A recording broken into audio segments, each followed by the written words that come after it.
You're gonna blind our audience. All right. Maybe I'll grab a hat just in case. Grab a hat, you bald fuck. When you look to check to see if we're running fine. If it's too much of a sheen, I'll help everybody out. It's just gonna look the same as it looks on there. Yeah, probably. Just slightly bigger, I guess. But yeah, it doesn't matter. Okay, I'm comfortable without a hat. Doesn't make today. that big difference. It's not like actually gonna, shine through people's screens. That'd be funny if it's just like a blinding light comes out of the screen when they turn it on. They're like, holy smoke! They go to look. They're like, God, jeez, can't tell what the hell I'm looking at. All right. So, just checking on some stuff. Making sure we're live. We should be We're live. a little earlier today. Than normal. Rumble. Early on a Friday. It's not showing us live on Rumble yet. Rumble's weird. Rumble's also the better platform. Well, better for sure. And growing. In certain ways, yeah. Doesn't censor. Yeah, it's better for that, for sure. Not as big yet, but I'm sure it'll get there. I wonder if Rumble's going to turn around and offer Joe Rogan $300 million. Maybe. That's funny. They'll be like, oh, sorry, we didn't know what the actual deal was until someone leaked it. Yeah, so now we'd like to correct our offer. Oh, okay. Looks like... Oh, wait, what? Yeah, you did it twice, right? Oh, no, it... hold on, for some reason it says... It's, maybe... That's weird. Oh, okay. Rumble's also the better platform. If you can hear us in the echo, it's like looking into... It's working. It just took a minute to get going. It's like looking into a picture with somebody who's wearing a shirt of the picture, looking in, it just goes down forever. Keep looking forever and ever until you get to Alex Jones. Yeah, that's true. Yeah, he lives there somewhere. He lives in your shirt. All right, so we've all heard this. We've all heard the news.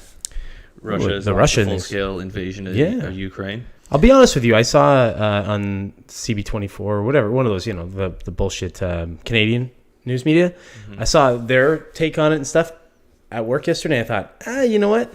I'm not going to believe any of this yet until... There's a lot of propaganda. Yeah, but then I was looking at trusted sources that I trust. Like CNN? No. Unfortunately, that's CNN. But, some of the alternate stuff like Ben Shapiro and stuff like that. And they have some stuff. So it's definitely happening. Oh, yeah, it's happening. I don't know what... Oh, they're there. There's videos of bombs going off, helicopters flying But you over. never know, though. I hate this. Russia's not denying. Russia is... No, I know they're not denying now. But you never know what the provocation is and all these kinds of things. Oh, yeah, the motives and everything. Right. Especially now. Like, we are in the fog of war. Well, this is what I hate about it. Because you don't know if the USA or bad players of the U.S. were trying to stoke this so badly that it ended up happening. Like, this wasn't a real sort of conflict that was happening necessarily. You just... It's hard to know what to trust. We know anymore. it is real. No, don't. Russia wants the Ukraine. I know. No, I'm not saying that you're saying it's not. Like, right. I'm saying like it. Russia has wanted the. Oh, they've wanted for years, right? Putin has this vision of the Soviet Union back again. The Soviet Union and the Ukraine. The territory is a big part of that. They already took Crimea a couple years back, and so Crimea. You mean, or is it Crimea? Crimea. I know what you're saying. It's not an English word. Yeah, okay? I know what you're saying, though. I know what you mean. Yeah. So they already took a part of Ukraine, and no one did anything. And so now it's obviously they wanted Ukraine. That's obviously there. What is not clear is the role that the United States has played in this. If they're trying to stoke it, if they're not trying to stoke it, like if they're trying to do the opposite, who the hell knows? It really seems though like they want war, because now you see this propaganda kind of coming out of the United States, this support of that's what Ukraine. It is. It's like they're trying to support for Ukraine. I think what they're maybe trying to do, because the U.S. hasn't interfered, at least not overtly. Yeah, like they talked about. I think Biden said something about an attack on Russian infrastructure, and then like the next day, some stuff got hacked in Russia, like Russian news media and stuff like that. And so it's like there's a disconnect, because stuff getting hacked doesn't mean the United States played a direct role, but at the same time, it could be them doing stuff. And it almost feels like in the media of the U.S., what they're trying to do is get popularity or favor for it. the masses to be behind get it. the people to demand them to do something, so they can be like, okay, we're gonna do it. But it's all been, it's all in the that kind of happened with World War II. It was the same sort of thing. They were very against it, and then suddenly Pearl Harbor, and they're very for it. I'm not going to talk about that, but it is interesting. It is interesting for sure. But no, there was something that was said on one of the news. But actually, that's a good point too about World War II, because it's very important that the United States did end up intervening in that conflict, right? Yeah, and obviously, that's hindsight, right? You look at the result and you're like, okay, if they didn't, that could have went very differently. Although I think you'd have had a similar result as far as like Germany was going down. It's just who was gonna control Europe. It was gonna be the Soviet Union had turned the tides. Yeah, they for sure in that war. Like it was a rush. It became a rush. That's why you had Berlin split, right? It became a rush to who was going to get all the spoils of war. Yeah. So the U.S. knew they had to get in there. Without the Americans, I feel like the Germans had a chance to come out on top of the Soviets, because the Soviets were. I don't know. The Soviets had completely backed them off. Yeah, like once they were losing men at insane. Like they were Soviets doing that by throwing people at the problem. But so I feel like they might at a certain point. I think they could have been exhausted. So were the Germans, though, because the Germans when they were marching so far into they were okay. So I think that they were better tactically. The whole thing about it was at first they were with the Blitzkrieg and stuff, and then what ended up happening is when they started marching too far into the Soviet Union, the cold started getting them bad. So it started screwing with their supply lines, all that kind of stuff. And then the Blitzkrieg, because the backstory to the Blitzkrieg, we've talked about this before. I don't know if we did it on the podcast, where they were actually all meth heads. That's what Blitzkrieg was all about.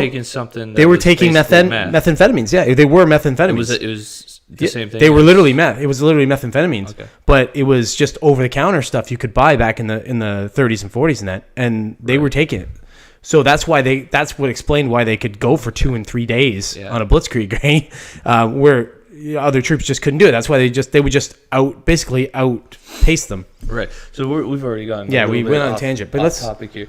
But we're sort of on topic. We're on topic of war and everything, and this transitions quite nicely into this article here, where Putin basically implied. He didn't directly imply a nuclear attack, but he kind of implied a nuclear attack if the West interferes in Ukraine. Well, I think that's more of a scare tactic than anything. It's like, you're going to flex your biggest muscle, which is nuclear.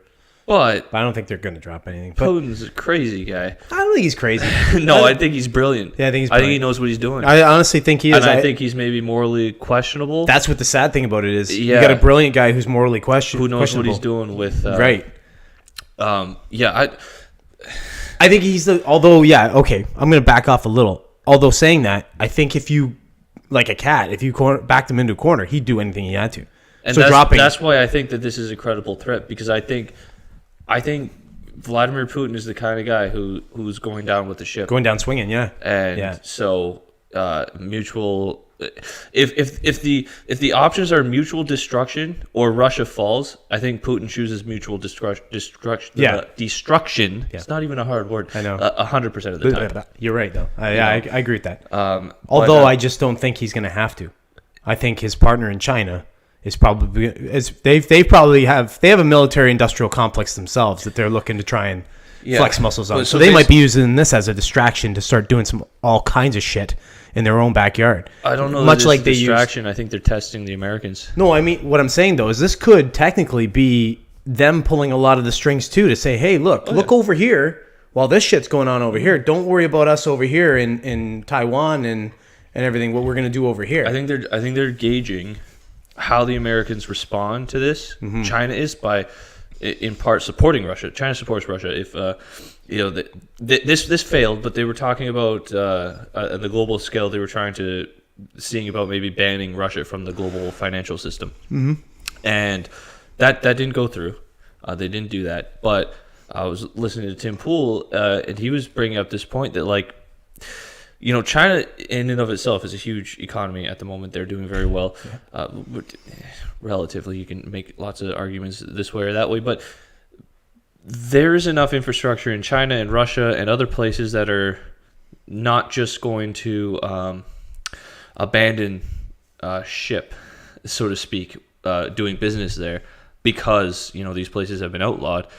That they would just have a parallel economy, and then it would be a rivaling thing, kind of what you have between just the United States and the Chinese, where it's kind of like rivaling economies. Who's gonna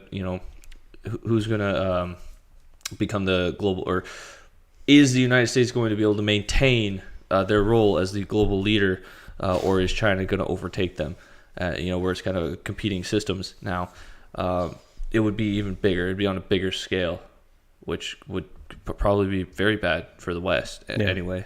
Well, you're going to see a lot of backing out of American dollars out of a lot of these different, like obviously Russia, maybe even China now, and they start backing out. Basically, start calling out their debts to American dollar. There's trouble there. I mean, I think they know that means war. Well, not really. I don't think the U.S. has an option. It's true. But I mean, if they're already, if they're already here though, if they're already or in they this, could just inflate their in this money conflict, to right? oblivion. I think what the U.S. are going to try to do here is they're going to try and let Russia do something against NATO. So in other words, there's this talk. I was watching this thing where they were talking about if Russia were to launch a cyber attack on the power grid of Ukraine, it affects the eastern. Europe, all of Eastern Europe, which Poland's in there, Lithuania. There's a couple different countries that are part of the NATO pact, right? And if that happens, that constitutes an attack against NATO or NATO allies. That would bring NATO into the conflict, and now that brings a lot of the and that could be a part of it too. The onus off the US. If China is just kind of watching, I think there's two perspectives here. One could be that China is watching to see how the U.S. responds. If the U.S. just kind of cowers away, backs off, and doesn't really do anything, kind of lets Russia take Ukraine, that might embolden them to. But that's not going to happen, though. They're not going to do that. They might. I don't. They think already so. have. I mean, they've already butchered a response if they're going to step. Like Ukraine could fall within days. Well, sure, it could, it's going bad. So, but the other thing could be that they're waiting for things to escalate to the point that the Americans get involved directly with like soldiers, boots on the ground. Because I think the Americans are sending soldiers to Poland right now.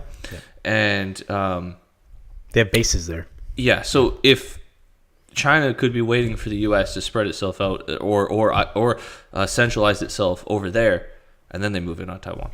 Yeah. I think that's... Ultimately, I think China moves in on Taiwan. So do I. Yeah, so do I. I don't think that's avoidable. I think this whole thing, they're looking at this as a great distraction. Like the more the U.S. get sort of entrenched into this, it's more like, look over here, right? We're going to be doing this over here, and then I think they'll leverage that to sort of negotiate basically a non-hot war, right? Like so, there'll be a Cold War between the states and China. Well, I mean, it's not really. No, it is. They're still trading with them and everything. So they're still trading. That's what I mean. When you got a full Cold War, you don't really get a lot of trade going on, and there's still full trade going on. Like everything. I think that's because China it would have been. Won. Well, it would have been more of a Cold War with Trump because of the bullshit he was doing. Yeah, you had the trade war, but I think. But because they backed off, I think China already won, and that's why we have. Oh, maybe. Well, did you? A Cold War, you don't really win. It's kind of like because it's an ideological. That's what I'm saying. And I think China won. I mean, look at what's going on with our universities. Look what's going on with our schools. I wish I had this article. I should have wrote it down and brought it up. But there's a state where they, like the education system is so freaking bad that in this particular state they removed. In order to graduate high school, you no longer have to prove that you can read and write. Basically, you don't have to prove that you are fucking. Literate. So some silly shit going on. Progressive silly shit. And you have things like TikTok.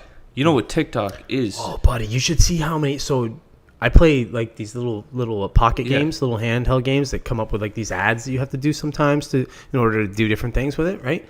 Fuck, man, I've never seen so many TikTok ads. Mm-hmm. There's a crazy amount of TikTok ads now. I never saw them before, but TikTok all of a sudden, no. Is insane, and it's obvious. It is a piece of warfare. It is war, warfare.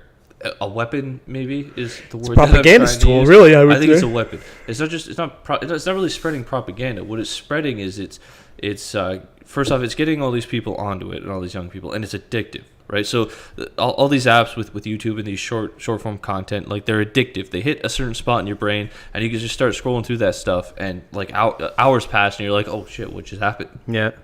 And it's all dumb nonsense, right? It's all 16-year-old girls doing weird dances in skimpy outfits on That's TikTok. all it is? I'm not on TikTok. That's 87% of TikTok, probably. right? I don't go on TikTok. I'm not on I don't know anything. I just know it's known for the dances. You know, and that's the only TikToks I ever get, and my go brother sends me viral. just funny things. But that's kind of the stuff that gets pushed on TikTok in the West, and it's just this mind-numbing sort of nonsense, right? In China, TikTok pushes like educational content to citizens. It's like pushing like little videos on like math and engineering and science. Like there's two TikToks going on. One seems to be deliberately attempting to dumb down a population, and the other one seems to be deliberately attempting to sort of bolster it. Yep. And so you have things like that, and then you have things like that successfully being implemented in the West, and then you have things like I don't know who this report was from. It was from a military. I forget who said it. I used to know the name of the guy that said it, but some guy in the military, in the know, was saying that China has infiltrated the United States at all levels. This implies military, industry. So like they're in Hollywood, they're in corporations, they're in the government, to the tune of like something ridiculous, like 60 or 600,000 individuals, right? Wouldn't be surprised. Yeah, and you have all this woke stuff going on that China is very clearly pushing. I think that China has already won the Cold War in that they have firmly planted their feet into our culture through certain means, and now we'd be lucky to break free of that. But even if we broke free of that, we'd only just be even with them. Well, you'd have to define the terms of what winning the Cold War means, right? Like if winning the Cold War means that it means America is going to warm up to communism. Well, but China eventually, not now, but eventually, 10, 20 years from now, with what they're doing, sort of with their propaganda, we are moving in the direction to where China is going to be able to stand up as like the liberator, and the American people, by and large, are going to welcome them with open arms because they're going to ultimately be communists. I don't know. I disagree with that happening completely. I definitely don't see that happening in our lifetime. I think it could happen a lot sooner. But I don't think so, personally. I think definitely, like, you're right. My generation's very communist. Well, you're right that there's definitely a shift. There's a bit of a shift towards sympathy for that type thing. But it's not sympathy for communism. It's sympathy for... It hits a different thing, right? Like, even you're a proponent for UBIs, right? Yeah. That's a communistic type of... No, it's not. Come on. No. Really? No, yes. So really. The state. No, so yeah, the state is going to pay us. Yeah, because communism and socialism, well, they're the same thing, kind of. But that's what I'm saying. No, so it's people there's a very, very strict difference between what I would advocate for and what socialism is. Listen, you even say it half the time when you say something. You're going to say I'm communist. Yeah. Because you know it sounds... Yeah, because that's the banter, because communist. it sounds like it, but it ultimately isn't. Hold on. And that's the problem. That's the problem. Anything People you get away from that. People don't realize that. If we keep talking over each other, this is going to sound stupid. So one of us needs to shut up when the other one's talking at some point. So, but listen, if you say something's against free market, where some type of government steps in, that's in essence some type of communism or socialism. No, you're completely wrong about that. All right. You're completely wrong about that. All right, cool. Like socialism. How many different things exist then? If we're looking at two basic different government systems, we're looking at okay. So why don't you stop talking over me and let me explain why you're saying something dumb? Because you like to make the comment where you go. Just said you like to make something that is completely wrong and completely misunderstanding the dichotomy. All right, I'm going to stop talking. That's going on altogether. You talk. Yeah. So why don't you do that? This is going to be your podcast. Why don't you do that? I'm not going to say a shit. There's a complete difference between a social system within a capitalistic society. This happened when Bernie Sanders called Denmark socialist. What did Denmark do? They come out and they're like, no, we are not socialists. Why? Because they aren't. Because their There are systems that are in place. Their healthcare. I don't know the details about Denmark's system, but they have a lot of social policies that the leftists in America sort of they water at the mouth over. Those things rely strictly on a backbone that is a free market, that is capitalism. Socialism and communism specifically exclude capitalism from their, like, that's the whole point of socialism, is like capitalism is evil, so we need to do something that's completely separated from it. So to advocate for a system that is to some degree redistributive, I don't know. To advocate for that is not the same as to advocate for anything that is communistic or socialistic, because those things require the capitalistic system to bolster them up. There's a major difference there. So who pays UBI? The taxpayer. So isn't that recycling? That's just recycling money. Yeah. Or redistributing. How stupid is that? That's redistribution is communism. No, it isn't. Not just redistribution of dollars. Communism is redistributing literally everything. So okay, so you're just picking one thing out of redistribution and saying that's not communist, but if you redistribute this shit over here, that's communist. Yes, because we need capitalism to produce the market that produces the excess that we could then tax and redistribute. So what's my incentive to go and work hard, to go and make a bunch of money if you, whoever the fuck you are, government, you're going to walk in and take a bunch of my money disproportionately because I make more than you and distribute to everybody else? What's my incentive there? The exact same you have now. You just described the system you live under. No, I don't. No, I didn't. Because yes, listen, no, I didn't. Because what you're trying to say that because I'll have to pay a little more taxes. No, generally the wealthy, in proportion to what they make, don't pay nearly the percentage of taxes, right? So in other words, what you're trying to say is that, well, I shouldn't say that because you're going to go, oh, you're putting words in my mouth. No, your whole idea, your whole premise of redistribution of wealth would not wealth negate. Capital. I'm sorry? Not wealth capital. What do you mean? So, okay. So what? All right. Why don't you explain that better then? So I don't because you're going to say I'm putting words in your mouth. You have so much money. You have so much money created, and it's not a zero-sum game. There isn't a certain amount of money in the world, period. We know this because it just keeps expanding. Everybody keeps getting richer under a free market. Whatever the U.S. created, if you want to call it a free market, it's not completely free. But that's only because we raise, what do you call it? Interest, we raise. So GDP goes up, and then cost of living, all these kinds of things, costs generated by people deciding something's going to be a little bit more money. But finality lies in time. So I have only a certain amount of time that I can put to work. Right? So we have a finite amount of time. So if you say 7 billion people on the planet, and let's assume 60% of them are in the workforce. That's probably high. I don't even know. But let's say 50 then, because it's easier math. So 3.5 billion people are working. And then you have an X factor for the amount of time that they're going to work, that they're going to contribute to society, doing Y, whatever the fuck it is. So there is a number. It just because it doesn't, the amount of money isn't finite. That's only because we fuck with that. But the amount of time is finite. The time is finite, but the wealth isn't. It's what I'm saying though is that wealth is proportionate to time, because it's time value. If you look at work is time.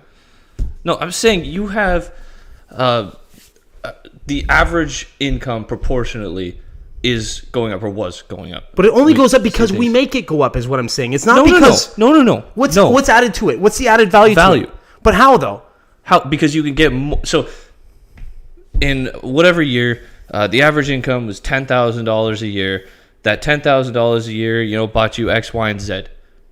Right? And because you have inflation and everything, okay, however many years later, the average income is $50,000 a year. Okay. But instead of getting X, Y, and Z, you can now get A through Z because costs go down. But why do costs go down? Because of development, increase efficiency. Right, because we've added some kind of thing to it. Maybe we've added machines to take away the work that used to be 10 men. Now it's one machine. Yeah, you've so the efficiency's gone up. Process efficient, more efficient. Right, that happens over time, and then you have more. It's not just it's just So processing. how did that of everything change getting any more efficient. time that any one person put into anything? It's not that changing time. It's everybody's getting richer over time. But how though? You tell me, where's just this money explained coming it. from? The money's only coming around because we decide there's more money out there. What I'm saying to you, No, because we make more stuff. and We and can't how is just that we can't stuff- just decide. Okay, but that there's how is more that money, 'cause stuff that's paid the for? premise. That is the premise of communism, that we could just decide that there's more money. You're missing an element here. How is that stuff paid for? Just because there's more stuff doesn't mean stuff? shit. I'm just saying anything. You're saying there's more stuff. I'm using your words. There's more stuff. How is that stuff paid for? By who? Who's By anybody. Like you're saying all this. What, There's so more the guy money. that goes to the grocery store and buys bananas. I don't. That's You're stuff? the one Or are saying you talking about the stuff. guy who's creating who's farming the bananas? Well, you tell me. You're the one saying stuff. I'm just trying to use your word. I'm trying to get you to explain where this is coming from.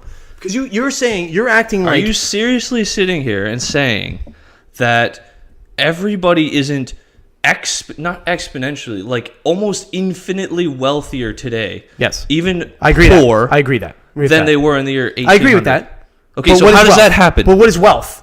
Stuff. What does any of it mean? What is cash? So if I have a mountain of fucking cash here and tomorrow you go... Right. Cash is just a means of transaction. Okay, so, all right, then where's the wealth? It's all the stuff that But we what stuff? created. What other Everything, stuff? everything. So if this Right, iPhone tomorrow... houses, right? Okay, we got a shit ton but hold of on. these If this now. iPhone tomorrow is worthless to everybody, is it worth anything now? Mm-hmm. Why is it worth anything? Because If it serves a everybody function. decides it's not worth anything. Well, what if everyone decides what if it, it's there's a what if thing, it's but functions outdated? that's not going to happen because What it if its serves a functions function. outdated? It doesn't do anything anymore. It's no better than a fucking Well, it calculator. doesn't do anything, then it's no better than a calculator. Right. Then So I'm it's saying worth then it's worthless. a calculator. So now that stuff that I just had, that's $1,000 iPhone, is worth nothing now. Yeah, except that's never going to happen because it is always going to come down to resources. You're missing what I'm saying. The only thing that really is worth anything on this planet, as far as that has a tangible resource, would be anything on that we can farm, that we can eat, and usually that would require us to toil, require us to put time into it. The fact that we're able to create machines that do all that shit for us just frees up more time for us, which adds value to somebody because they no longer have to work harder for something. Right, but there is also more stuff. Like there's more of these, and they're cheaper to make. I get it, but I'm saying, but that and therefore more people have you're missing access what I'm to saying. them. I don't know why you're missing this element. What does it mean? At the end of the day, it doesn't mean anything. How do I explain this that you seem to get it? I don't understand how you're not getting this. There's no value to anything really unless we put value to it. So the fact that you're saying there's more wealth on the planet really doesn't mean anything because it's not like there's more land all of a sudden. It does because your life is tangibly better than it would have been. It's only at because an we've made more equal comfort. level. Only because we've made more Yeah, comfort and that for all ourselves. that is all. Well, we've made more comfort and it's more accessible, right? So we've produced, say, air conditioners and heating systems. So now you don't have to be cold in the winter or whatever. Right. You don't have to spend money on wood. But for then your how do you fireplace. get UBI for everybody? How does everybody just get this stuff? If everybody decides I'm not to stop saying working. that we can do that. I'm saying that we can distribute to a certain... See, now that is you putting words in my mouth. 'Cause Well, I'm asking you a question. I have explained this idea to you But I'm before, asking you and a now you question. come back with the original... Well, please explain it. Please explain it. All I would say about UBI is that we take maybe it's a percentage of tax revenue or something, and you just redistribute. The idea is that over time, right? So at first it's going to be nothing almost. It'll be almost nothing. And we could bolster it a little bit by making it means tested. So if you make over a certain amount of money, you don't get it. So that the people who make less money get more. Even if it's $200 a year, somebody who is poor that might actually do a little bit of something for them, opposed to somebody making 50, 60 to 100 grand a year.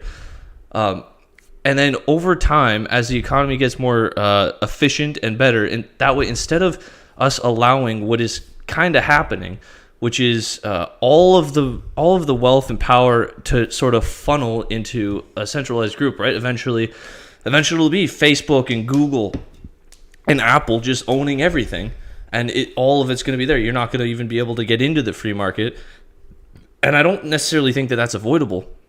If somebody figures out an actual AGI, Eventually someone's just going to have everything. With the current system, they're just going to have everything because they're going to be able to buy everything because it's all going to funnel to one place. And so what we do is we tax it to a certain extent, and then we take a percentage of that, redistribute it, and over time, as that tax pool goes up, more can go out to everybody else. Why not just all you're doing is trying to add more money to the pool. Why not just say, hey, look, we're going to cap everything. Well, nothing's worth. Now you want to buy a chocolate bar? It's 10 cents now. It's not $1.80 anymore. Because that's communism and it doesn't work. But your system, the opposite, works. I don't know if it works. I haven't tried it. Well, in your head, I mean, it works. I prefer to think it should, yeah. There's an pitfall like that. There isn't like you're artificially dictating the cost of something. So if it costs more to make it, then no one's going to make it, and then there's not going to be that stuff. That's what happens in communism. That's ultimately the flaw there. The issue here is, I think ultimately we're moving towards a future where human beings are going to more or less become obsolete, where we're going to see fewer and fewer jobs because eventually the level of complexity that a machine is going to be able to do is just going to exceed what a human being is going to be able to do. And so there's going to be just fewer and fewer roles for people, and we need to do something about that. Why not everybody has a robot that we just put to work for us? And that would be the exact same thing as what I'm advocating for. And then you have free time, all you want. Yeah, so that robot makes money for you? Sure. That's exactly what I'm advocating for. Well, I could see that because then you're replacing... because then now you're... exact same thing. No, now you're replacing your time with the robot taking your time. It's still time. So time, what I said, my original point is the time value of something is still there because you still have to take that time to do a certain thing. Mm. Right. If you take away... that is literally what I'm advocating for. That's just another way of saying what I'm advocating for. You take a robot... that everybody has, so basically I'm saying everybody's going to be replaced by robots. So eventually there will be a robot, relative to what we have today, there will be a robot for every human doing the job that human used to do better. And then we take that robot. Another idea that I would have would be to, say you completely replace McDonald's, right? Everybody in McDonald's is a robot now.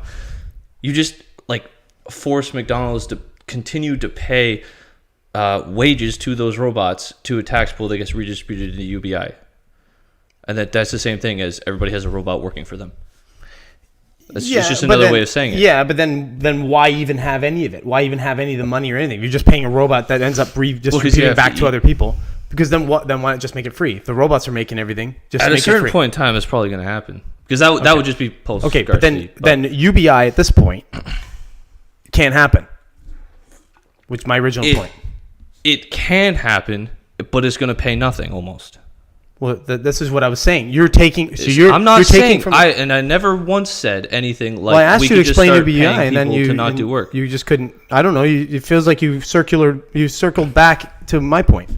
No, that's what it feels like. I've been saying the same thing the whole time. Last 10 minutes. No, I've been saying the exact same. Well, I think if we watch it back, you're going to see that you kind of circled back to what I said.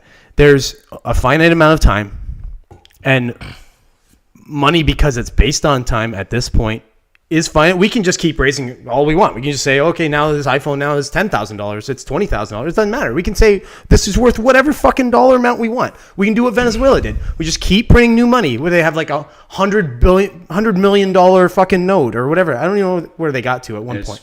It's stupid. We can just keep doing that if we want.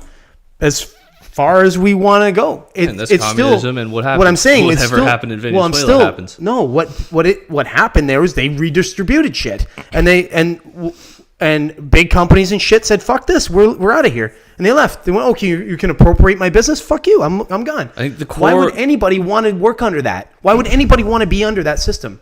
Basically, that's the same thing to say that my merit is worth nothing because I have a higher work ethic or a higher drive than this guy over here.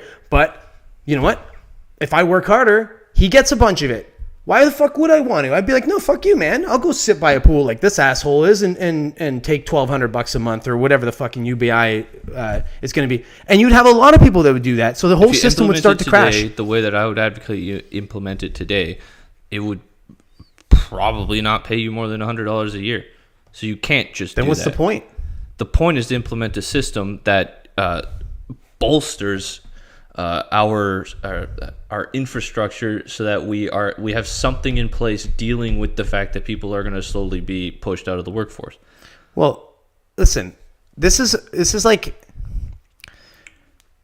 this will create a two-tier society anyway. What's happening right now and what's been happening for the last 100 years even, with businesses getting huge. And I mean, it's just been crazy now with Silicon Valley doing this now, with Google and Facebook and shit and Amazon. It's just going to get to a point where people are going to start to like kind of what's happening right now. Like, say the platform we're on right now, YouTube, where people are getting banned. People are leaving. I mean, it's not in droves yet, but like Dan Bongino got deplatformed from, and he had more subscribers on Rumble when he did. Right. So you'll see people moving over to alternate platforms. I mean, will it crush YouTube? Maybe not. I don't know. I hope not, to be honest. I don't want to see YouTube go out of business. I want to see them kill itself. Well, I don't want to see that. I like YouTube. I want to see a few different YouTubes. I want to see competition, because when you have one thing that's that has no real competition, it's a juggernaut. It's untouchable, right? It's a monopoly, and we used to have monopoly or laws against monopolies to authoritarianism. But anyway, so what I'm saying, I think people will gradually start to kind of wake up to that and go, no, you know what? We want competition. We want this. When people start to see things go ridiculous, like for example, with gas right now, gas prices getting really high. I think that's going to, maybe this is contrived. Maybe they're trying to do this, but I think it's going to push people into buying electric vehicles, because they're going to, fuck this, man. I'm paying $1.60. Hoping instead of that, it maybe pushes people to kind of wake up and be like, hey, wait a minute, what the hell is the government doing? Well, okay, either way. What the hell is the government doing on my behalf? Now my life has been either way is good. Impacted. But I do like the idea of the nudge. Let's nudge people. Like this, the whole like carbon taxes that fucking Canada's putting in and shit. It's bullshit. Like, the problem too is I think Elon Musk has talked about this. It's not, we don't have the resources to replace. Not yet. No, we don't. It's true. And we might not be able to get, like, without going off world, we might not be able to get it. Now that might not be that far into the future, but we might have to start mining like the moon and asteroids. But that's based on our current technology. Maybe we find something else that's amazing that we haven't even thought about. We find a different way of like extracting or different power out of something, or something, right? Maybe we go, oh fuck, you can extract a infinite amount of power out of coal or some bullshit without burning it or something. You never know. Like, I don't, like a fission reactor, fusion reactor in your car possibly. Yeah, I mean, it's just shit that we can't even think about right now, because for one, we're not scientists, and two, it just doesn't exist yet. We can hypothesize, but we can hypothesize. Like, look at like Star Wars, Star Trek. To circle back, I think the very core of what you're saying is you're completely you're misinterpreting. You are putting together redistribution with communism without realizing that there is still a difference between the controlled, the planned market of a communist society, of like sort of the socialist mindset of we're going to set prices and we're going to print all the money we want and all that jazz, with the idea of taking like, hey, we have this free market, we have this machine is producing, you see it in the American economy, and there are these problems, and I mean, we're already doing this. We're siphoning from that machine to solve problems. We're using it to build roads, to build up infrastructure, to do all sorts of things, to invest in certain things that maybe aren't profitable, but could become profitable, right? The government invests in all sorts of things, like from electricity to like power generation to space exploration. You know, SpaceX gets a lot of government contracts and stuff like that. We're already doing that. We're already taking from this machine that is the free market, or that is a kind of free market. You can't have a completely free market. If you do have a completely free market, you're going to end up with a king. King Bezos or King Musk. I could maybe live under King Musk. Yeah, he might be just. But if you have that free market underlying machine, right, that's the difference between Venezuela and Denmark, and why it's very dangerous to call Denmark socialist and then just blindly call it socialist and then walk around saying that we want to be socialist like Denmark. But then the real socialists come in and like, yeah, we're going to do socialism. But they're talking Venezuelan socialism because they're these pie in the sky lunatics that want to have a controlled market, and they see themselves at the top. But that's the difference. It's a very, very important difference. Yeah, no, I agree. I agree. There's nuance in there. But when you start to throw this idea that government is got our best interest at heart, and we just give a bunch of money. But who is going to govern this shit? Yeah, but we need to have a government. I know, but I'm saying it doesn't mean the government has our best interest. It doesn't mean that it can't at some point in the future, but it certainly doesn't now. It clearly doesn't. No. At this point. Oh yeah. So what's going to change that? So in other words, it has to be people rising up and saying, enough with these fucking corporations that are running the government, or more. Well, that's what I mean. More of a decentralized system, sure, where it's like your city maybe has way more control. Like maybe it's at the city level who decides, where your tax money is spent. Some of these counties in the States and shit run really fucking well. And they're run on county levels. And try and go in there and tell them they're going to do anything. Like, you've seen when the riots and stuff like that were happening with the BLM riots and that, there were certain pockets of different counties, of different places where shit was like trying to go in. They're like, fuck, try it here.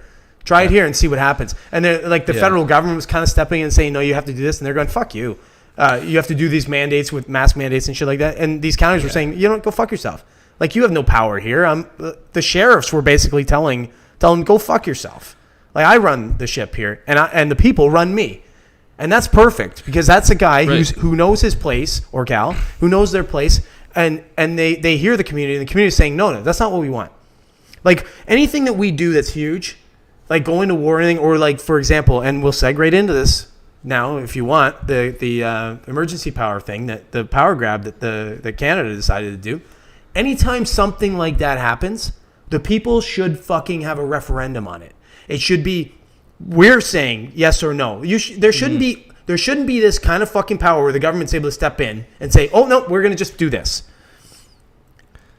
Based on any kind of smaller thing like that. I understand if we're getting bombed. With that because you're advocating for mob rule. You're advocating for true democracy, and I don't think that works. You don't think true democracy works? I do not think that the mob is a good source. What's the alternative? That some douchebag government that maybe that isn't popular anymore? So far, the best alternative is a democratic republic like what they have in the United States, and we saw what happened. Yeah, but look at Canada. What I'm saying though is by invoking these emergency orders and these emergency acts, a government has this unlimited power, and these emergency acts have been stretched out so much now over the last 20 years to say. I think that's why you need something like the Second Amendment. Yeah, hold on. Let me finish my point before you fucking start. We're talking over each other so damn much, and I keep trying to shut up and let you talk, but you're not letting me finish a point. So you have these emergency powers that have been stretched so much for the last 20 years, and now they use them for anything. Oh, there's an Ottawa trucker rally. Oh, we got to use the emergency act. What the fuck are you talking about, the emergency act on that? I understand if you're at the border when they were blockading the border. Yeah, I get that. But you're in the middle of a downtown and you're honking some horns and shit, and you're going to use the emergency fucking power acts on this and take people's money and freeze bank accounts and do all this bullshit? That's a big time overstretch. I didn't vote for that shit. And all they've done is the last 20 years is they've been pushing this in slow increments. They've been making us take little bites out of it. And we've just agreed, oh yeah, okay. And then eventually you get this fucking shit. And now he backs off on it. Trudeau backs off on it. Probably because of, the fact that he's getting political pressure for it or something. Who knows why he exactly backed off so quickly. I hate to think he's a real boy and he had some feelings, but carry on. I don't know. You want to make a point, but then you make a point and you go on and on and on and on and on. Well, what? I'm not allowed to. So you're allowed to talk for 10 fucking minutes, and I shut up. No, I'm saying if you're gonna say, oh, you always interrupt me for making a point, but then you kind of. Well, I did finish my point, but then you didn't say anything. Kept going. So. Well, if I said it, you would have accused me of interrupting your point. Nah, you're fucking snark today. This is stupid. We're having a stupid conversation today. People are just gonna be like, two douchebags are arguing on a fucking podcast. Most weeks. No, not usually. You might not have seen this. Joe Rogan posted this on Instagram. So did Jordan Peterson, I think. You want to talk about the... It's a Jordan Peterson quote. Well, it's directly related to what you just said. Okay. Well, I thought you wanted to talk about the emergency thing. Yeah, okay. Well, I got the article up. We'll talk about that in a second. But it's related to that. It's from Joe Rogan Experience episode 877, which is a long time ago. Yeah, it might have been the first time Jordan Peterson went on, and I think it's a Jordan Peterson quote. I'm pretty sure it's a Jordan Peterson quote. He says, "This is how your freedom is taken. Things get to terrible places one tiny step at a time. If I encroach on you, and I'm sophisticated about it, I'm going to encroach 2 millimeters. I'm going to encroach right to the point where you begin to protest. Then I'm going to stop. Then I'm going to wait. I'm going to encroach again right to the point where you protest. I'm going to stop, and then I'm going to wait. I'm just going to do that forever. Before you know it, you're going to be back 3 miles from where you started, and you'll have done it one step at a time. Oh, you'll ask, how did I get here? The answer is, well, I pushed you a little farther than you should have gone, and you agreed." And that's a perfect quote. Like, really, that's what we're seeing right now. That's human behavior, man. That's what this emergency powers thing heavily. I don't know. It raises so many alarms in that particular regard, because now,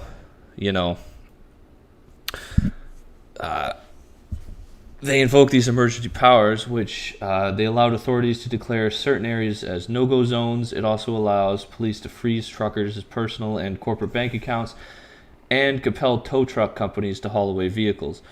Compel, man, that's crazy. You got a private business, and now the government is compelling you to do things. We're in a fucking weird time, man. Like, we live in a weird time where we're taking small bites of this shit.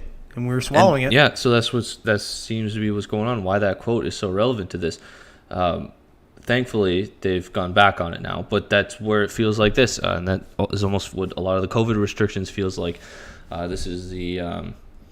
I think I've brought this up before, but I'm going to keep bringing it up again, as Tim Pool keeps bringing it up because it's so relevant. Is the rat hope experiments that they did, where they you'll take a rat, you put it in a vat of water. And basically the experiment is just to see how long it'll go before it drowns. And I think it'll go for like 2 hours or something like that, right? But so then they put a rat in, wait until that point where it's about to give up, or waits until it gives up, and then reaches in and pulls it out and lets it dries off, and you maybe get some food or whatever. And then they put it back in, and it will go for like 3 days. Like, it's a stupid amount of time compared to what it originally goes for, because it now has hope that the hand is going to come and is going to save it. And that's what this heavily implies. This is like they're pushing us to a point of despair with COVID lockdowns, with mandates, just an egregious overstep by government. Or many steps by government, until people start to people start to really snap back, which we saw happen. We've seen it happen with lockdowns. We've seen it happen with mandates, all these sorts of things. People are finally now starting to snap back. So now they're backing off. Mm-hmm. And so what's going to happen next? Well, how do you get those 3 kilometers or 3 miles back that you've been pushed? Oh, you don't. Using that thing. You don't. But now the next time they do, we need to lock down, we need to mandate something, people are going to take a lot more. Do you think so, though? I think so. I don't know. I think they might have pushed too far. Well, they're going to back off, and things are going to maybe get back to normal-ish, and then at a certain point, they're gonna do it again for some reason. I hope you're wrong. I hope they push so too far. But I think that's the plan. I think that they're doing this on purpose. I think they know what they're doing. And people are, I think next time, they're just going to eat a lot more. Because they're going to be like, oh, well, last time we did this and everything was fine. Even though it's not fine. Mm-hmm. There's a lot wrong. But we're mostly okay. I'm with you, but I don't know. I'm on the fence on this one because I don't know. Who was saying that? I don't know, because I know a lot of people that are so against the shit. And I don't see those same people, because like me, like I told you, the what happened with me. At first, I was like, yeah, and I went along with it for the first probably couple months, because I was like, when they did the first 15 days and then whatever, I went, okay, well, like it made sort of sense at that point, but I feel like they might have pushed too far, and now we're in nonsense land with the masks and shit. When you see people saying the masks don't do anything, but we're still doing it. We're still. So we live in this nonsense land. I think we're living too long in the nonsense land. And did you see Doug Ford backed right out of that when he was questioned on it about the masks? It's unbelievable how fast he backed out of every fucking mandate that they put down to say that they were nonsense, essentially. Election season. Well, that's what I'm saying. And now he's doing this whole thing with the stickers. But I think it broke a lot of people. I know. I think their minds are like just fucking twisted. Maybe. I hope you're wrong, but I don't know. I kind of believe you. Like I think if they come back for some reason, they're going to come back with a bigger reason. It'll be maybe war or something. It would have to be bigger. And in that bigger reason, the same people that went along with all this, that advocated, you got to wear a mask, you have to social distance, you got to stay home, you got to do all this stuff, right? You got to get the vaccine, you got to do everything. Those people are gonna, like, I don't know. I feel like it's like a drug.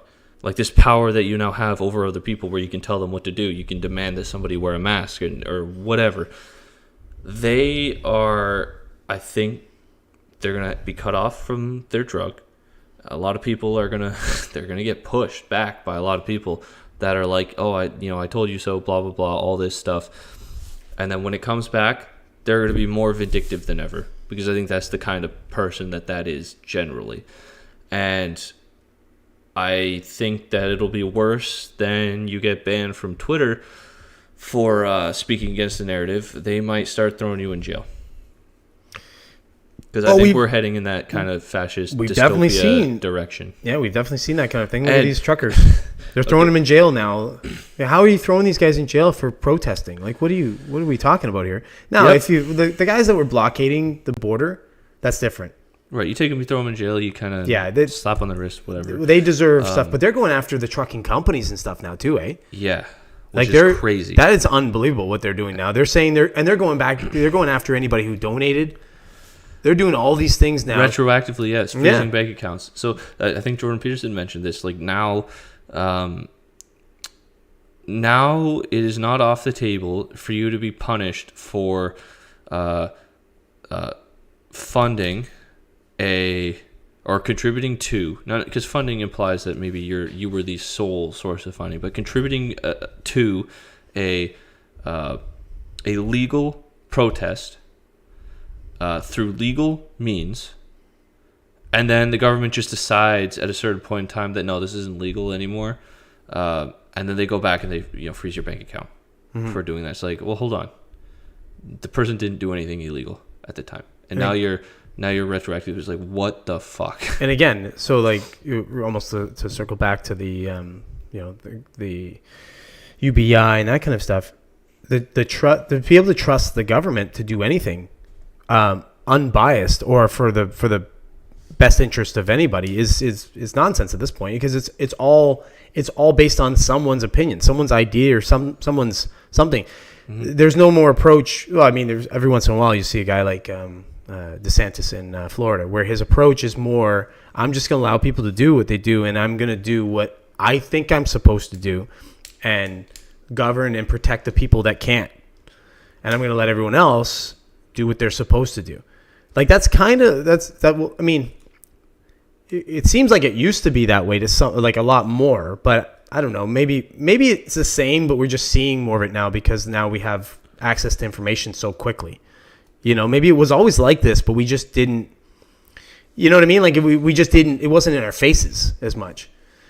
Like I feel like now it's because information moves so fast. If there's a protest or something like that, back in the day, if there was a protest doing something, unless there was like word of mouth or you watched the news and then you got that information from whatever news source you got, and it was kind of more of a consistent message because they were all doing the same propaganda bullshit. But now, because you get that information so quickly, you can discern like what side of the fence you're on, essentially. Oh, I'm for that protest, I'm not for that protest. And then you're bolstered by whatever information source you're getting that information from, right? And it's so fast now. Whereas before, it would take some time, and maybe because it took so much time for that information to disseminate amongst the general population, whatever force that protest was trying to make change for would happen because you didn't get enough, you know what I mean? You didn't get enough information passed through the masses for there to be backlash for it.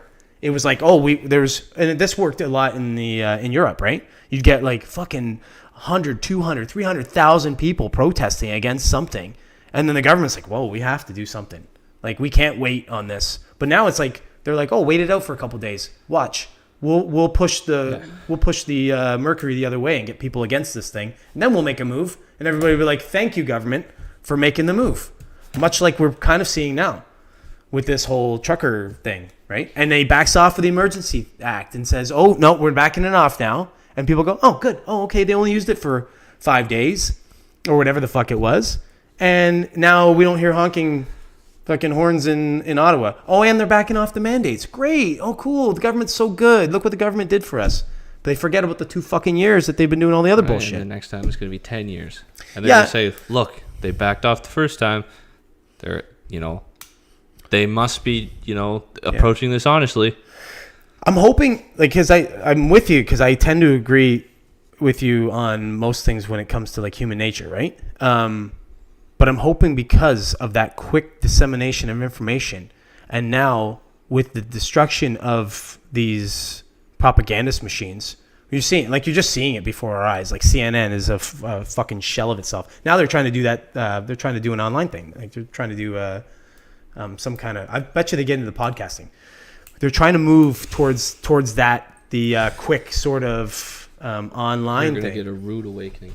But anyways, I'm hoping anyway that as that happens, you're going to get more rational information coming out from more sources, more trusted sources, like the Joe Rogans out there, like the Dan Bonginos or the Tim Pools and stuff. And you're going to get a lot more people seeing the rational side of things as opposed to the other side, right? Where they trusted that for years. These shows are exploding in popularity. That tells you that that's probably a good trend, right? Yeah, you'd hope, till they start throwing people in jail. Yeah, but I think if it starts to explode too much, then they won't be able to. What are you going to do? Jail fucking millions and millions of people? Like, yeah, they did it in China. Well, China's a different thing. China started as a totalitarian type of government, right? We're just getting a taste. Cities. We're just getting a taste of it the last like 10 years, basically, like hardcore. But it feels like they're dipping their toes in there. We're becoming more like China instead of them becoming more like us. And so it's like, how long until you bifurcate society to the point where you force all of the people of dissenting political views to certain areas geographically? That might. No, I agree with you. That might end up happening. That's that 2-tier society I was saying. That is very, very likely to happen. You're seeing that the polarization of the left and right now, where somebody's basically their ideology is one side, and it never used to be. Like me, I think for example, you do that, once they're geographically isolated, that opens the door to I forget the city name, but there's a particular city in China where they're keeping like basically all the Uyghurs. Oh yeah, where it might as well be 1984 manifest. Mm-hmm. Like there are cameras everywhere.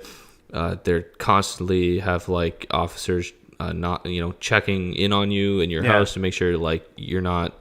But the reason why I think that works is because that's 3 million Uyghurs out of a population of over 1 billion. Yeah, and it's unprecedented. But I'm saying the proportion to that, it's not like it is here where you have basically a half and half type thing. Like it's close to half and half. It might not be quite half and half, but now try and do that with half the population. See, but I don't know though, because I don't know that you have to do it for half the population. I think it's a minority of people who are willing to fight. Not fight, just to like be disagreeable about anything, right? Mm-hmm. At a certain point, like I think there are certain people that will like sit here and talk to us and agree with us on like vaccine mandates are wrong.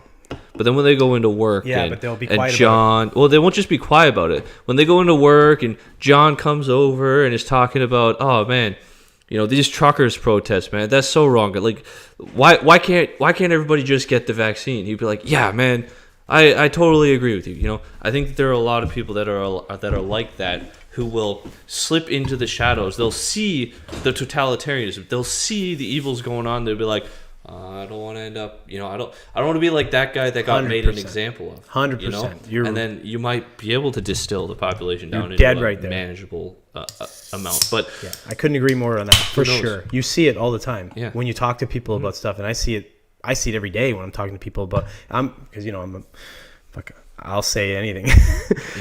Some people won't say shit with a mouthful, right? I've got a mouthful of shit to say all the time. So it's just dripping out of there. Yeah, it's just fucking falling out of my mouth. But I still do that. I check my words a little when I'm around people. I kind of feel my audience a little bit. And if somebody says something, then I continue to feel them out until I find out that they're kind of with me. For example, see, what concerns me now is the people that would like actively try to ruin your life, like try to get you fired. Oh yeah, yeah, because you think differently. That's awful. But everybody's gonna do that. Everybody's gonna kind of. We all want to fit in to some degree, right? We don't want to be outcasts or outliers necessarily. Some people have no problem with that, but we all kind of. What's that? I think that's new. I think that's a product of our. Really? You don't think people have always tried to do that? To stand out? Oh no! No. I think the people that are willing to stand out in such, eccentric ways now. I think it's new. Yeah, you're right. Yeah. No, you're right. For sure. I thought you meant the other way. 1,000 years ago, you just got killed. Yeah, exactly. If you stood out, you're orange when everybody else is red. You're dead. So no, that's definitely like the herd mentality. To do that, to be there. Oh, okay. Hold on. I have a thing. You have a thing about that. Fuck. I just hope that the more we have information of this, what kind of messes with me is the fact that we don't overreact, or I shouldn't say overreact. We don't react enough to nonsense. Yeah. Like this idea that somebody can say something in power, right? Can say a thing, and that thing, why mince words? Like the fact that Doug Ford can say, hey, at first he goes, no, we're not going to do vaccine mandates. No, we're not going to do this. We're not going to do that. And then backtrack completely, fairly quickly on all that shit, move into it, justify it for whatever means. And then now at the end of it go, no, well, people, the masks don't work and people have to do this and that, and back right the fuck out of it. And we don't go, hey, you know what, man? No, you can't do that. You can't be that. You can't be a leader and be that way. You've got to be consistent at any time. Doesn't matter when. And it's like you see with Doug or with Fauci and stuff. Same thing, right? Nobody's holding these people to the fire. Right here from 2017. This is the title. What the heck? What scientific term or concept? Everything is still on? Yeah, no, okay. It's just something. Yeah. What scientific term or concept ought to be more widely known? This is written by John Tooby. I guess he's the founder of Field of Evolutionary Psychology, co-director, Center for Evolutionary Psychology, professor of anthropology, UC Santa Barbara. Coalitional instincts. Every human not accepting scientist bears the whole stamp of the human condition. This includes evolved neural programs specialized for navigating the world of coalitions, teams, not groups.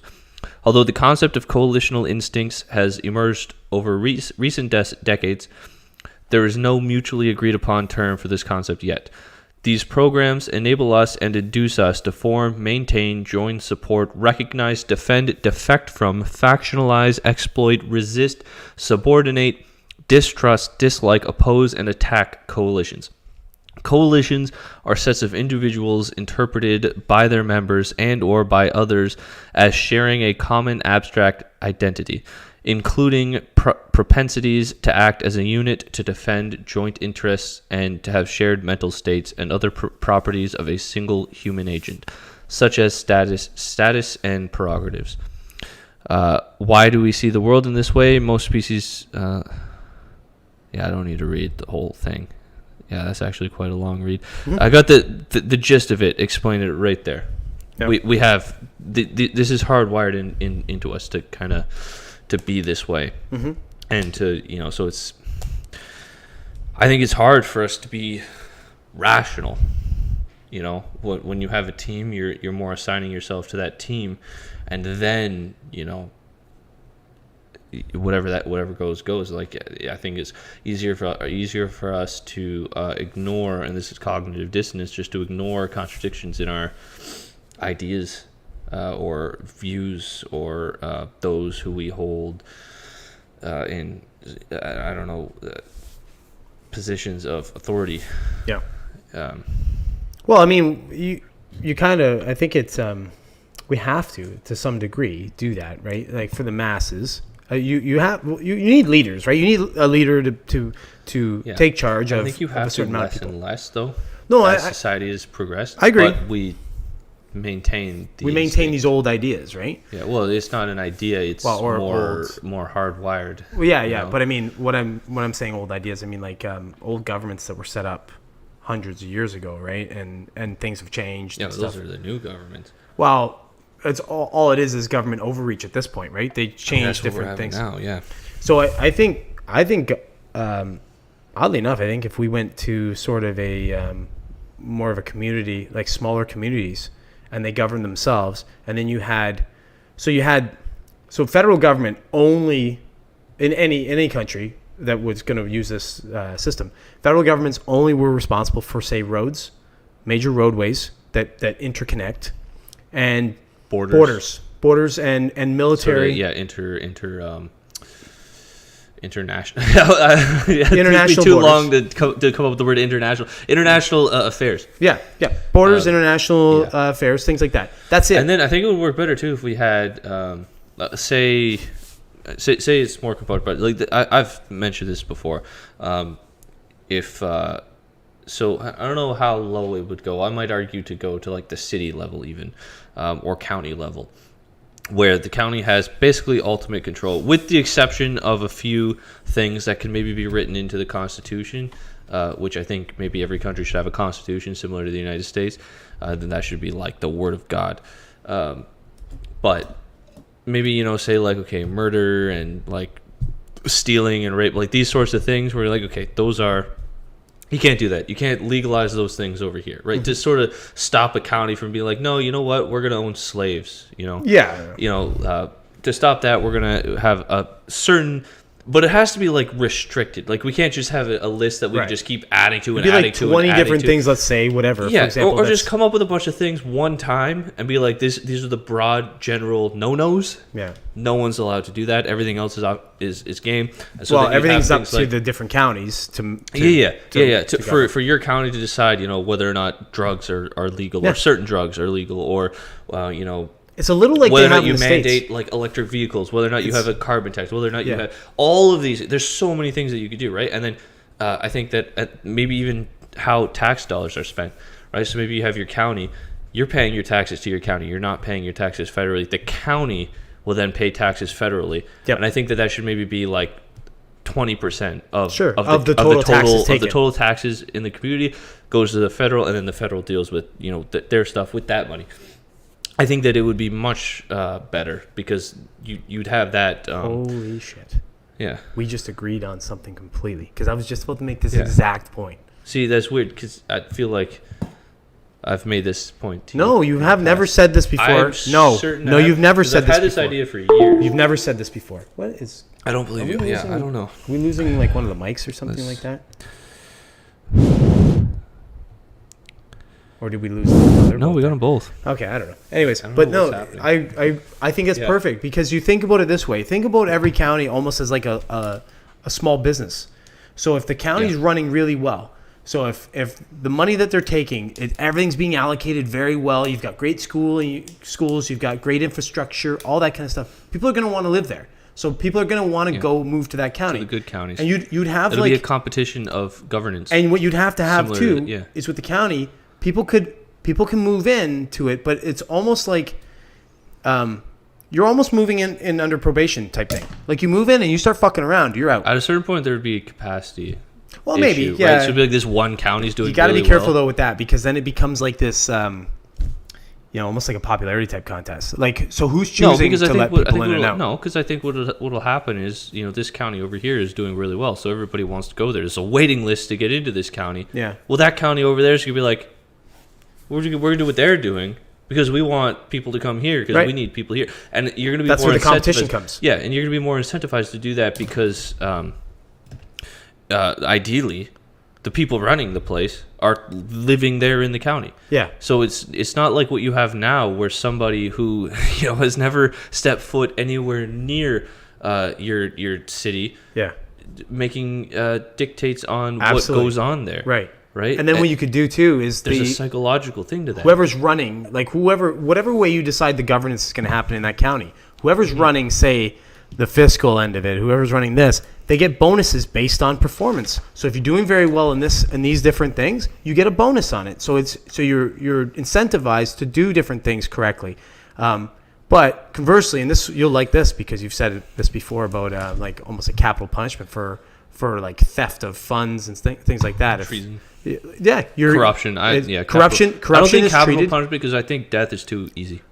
Well, it's the easy way. Yeah, I want you to suffer. But I don't agree with that necessarily. The only time I want to see someone suffer is when they're like they're physically hurting a child or they rape a woman or something, or you're physically imposing on someone else. That kind of like that bully nature where someone's trying to hurt someone like that. When someone's doing something like that, it's not personal. I have these conversations with people at work and stuff all the time where I'm like, if somebody's doing something to you for their own betterment, they're just a selfish person. It's not like they're doing something against you because they're trying to hurt you. They're just trying to better themselves.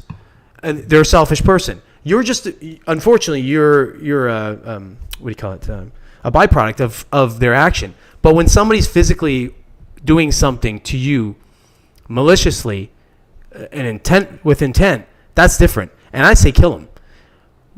I don't want to have to deal with people like a pedophile or something. I don't really believe in rehabilitation. Because I'll be honest, if I were a pedophile, if I felt pedophilic feelings in some way and I had to suppress that shit or something, I'd probably just kill myself. I'm like, fuck this, man. I'm not going to deal with this kind of like disgusting. No, you wouldn't, because you wouldn't think it's disgusting. Well, this is a fallacy. I'm saying if I thought the way I think now, logically the way I think now, and I started to have these perverse thoughts, I would kill myself. But it came out of nowhere. But you're right. But it's a fallacy a lot of people make all the time. I know. This idea is like, if that was me, if someone makes a mistake, I would never make that mistake. Well, if you were them, with their life conditions leading up to that point, you probably would have done the same thing, actually. Yeah, I know what you're saying. I quite confidently say you would do the exact same thing. If you're born a pedophile, but you know nothing else. Yeah. The thing about pedophilia is I think that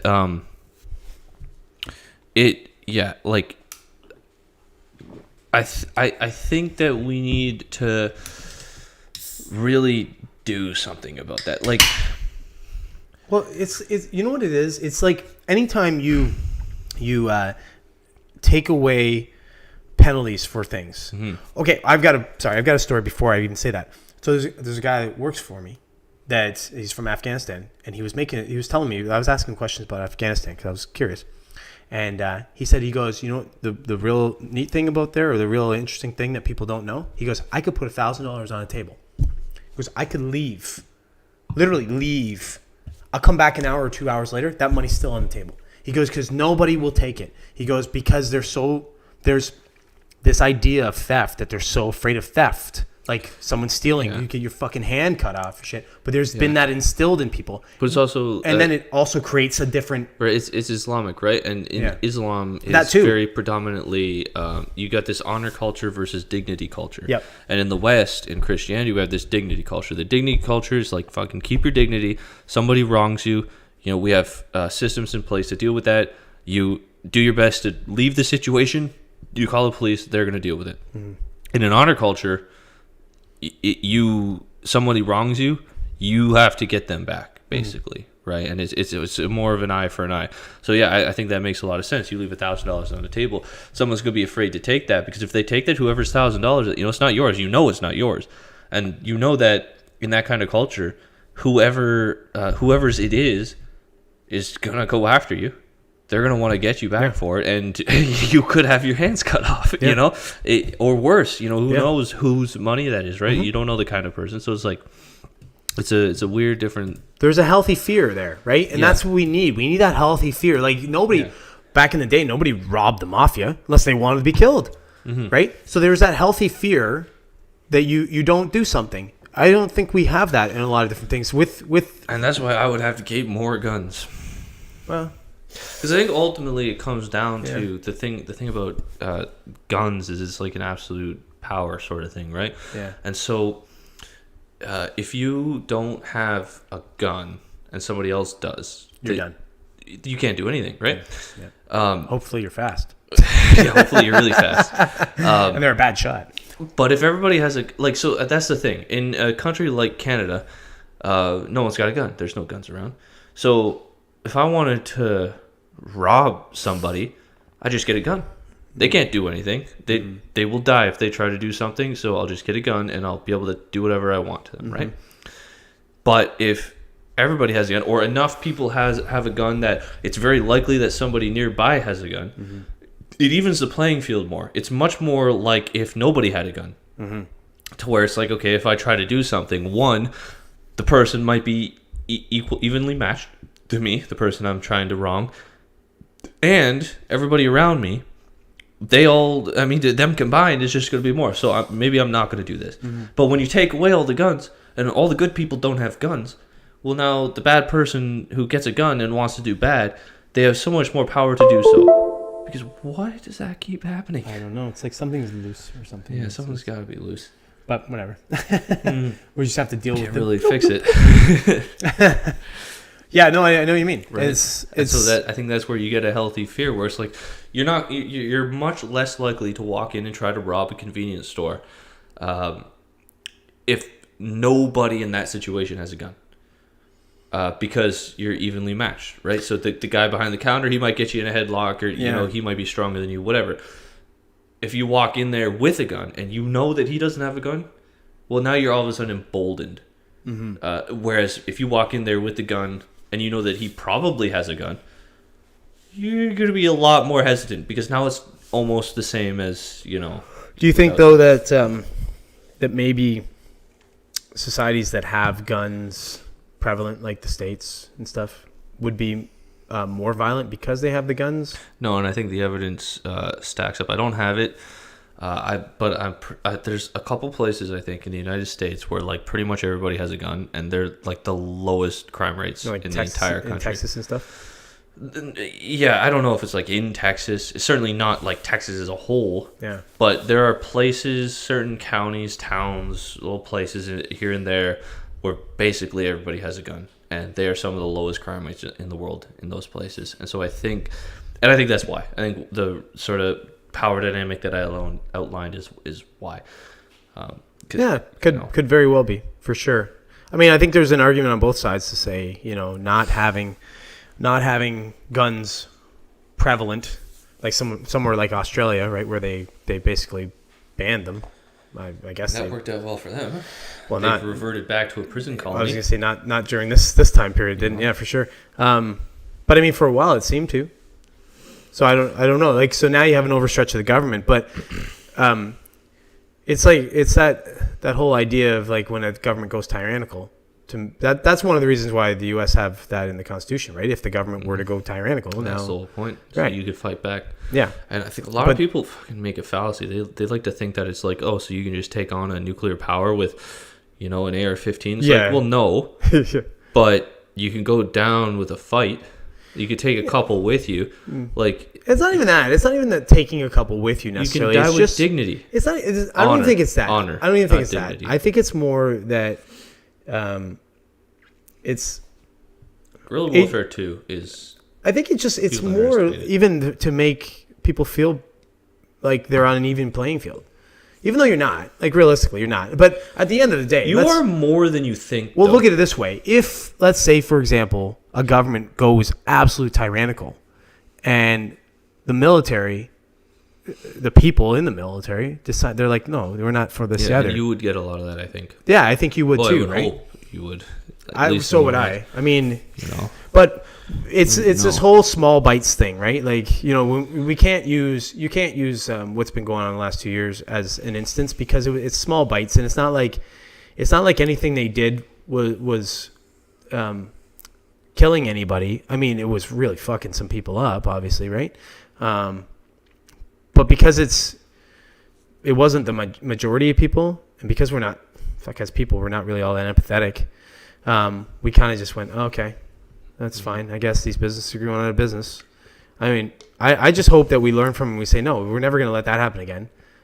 It's weird that the same people who were like so against, big corporations and Amazon and Walmart and all this coming in and stomping out the mom and pop shops, all of a sudden they just flip and they support those corporations essentially.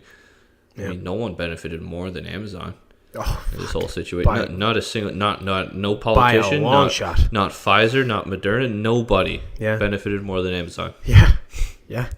Almost. maybe that's who started the virus. The lab leak theory is wrong. Bezos in there meddling. Yeah, he's up on Mars right now. We're cooking up another one. He's cooking something. Well, that's a good transition. I want to put on my tinfoil hat here. Yeah. Why does he have to have my first name? Yeah, there's that. I want to start with just a little idea, because you mentioned this. I was listening to a podcast the other day. I think it was Richard Dolan. Richard Dolan's a UFO guy. He was saying, he was basically, you never hear an overlap of UFO people talking about UFOs and like this rise of authoritarianism in the world. But this guy was saying that, he basically was saying, and this is very similar to something that you have said in the past, he's like, it's not a coincidence. He said the extraterrestrial presence on Earth and this rise in authoritarianism it's not a coincidence. They're related. Yeah. Which is interesting. I just thought that was very interesting that he said that, and you had said that a while ago. But what's the first thing to talk about here? Let's go to the easy one. We were talking about the Russia stuff. We're going to play this clip here because you haven't heard this clip. I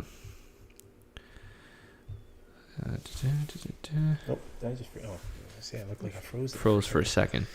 Okay. This is Alex Jones predicting the war in Ukraine last October. You ready? Yeah.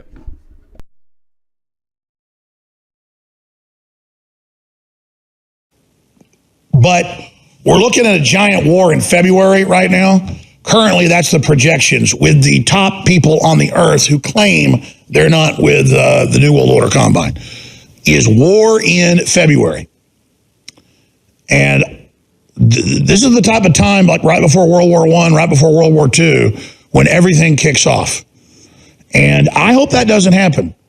But currently, that is the trajectory we're on. And there is a consensus on that. But we're looking at a giant war in February right now. Why does it got a loop? Yeah.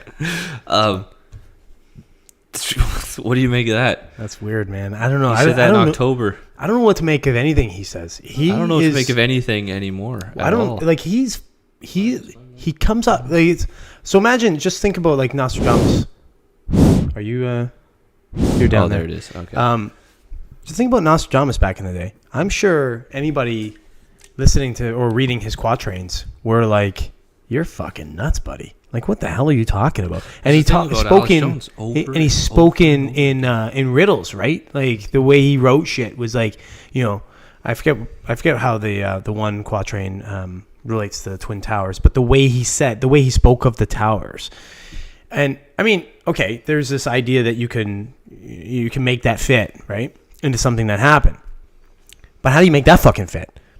He says February. We're in fucking February. He said war, and he's specifically talking about Ukraine. I think you might mention that at the beginning of the clip or something. He is specifically talking about the Ukraine. He's getting information somewhere. Yeah. Like he's getting information somewhere. Like somebody who knows something. Yeah, like very, very, very high up who has very, very relevant information. Almost like a CIA guy is reaching out to him and saying, "Hey, look, listen, this is going to happen. This is around when it's going to happen.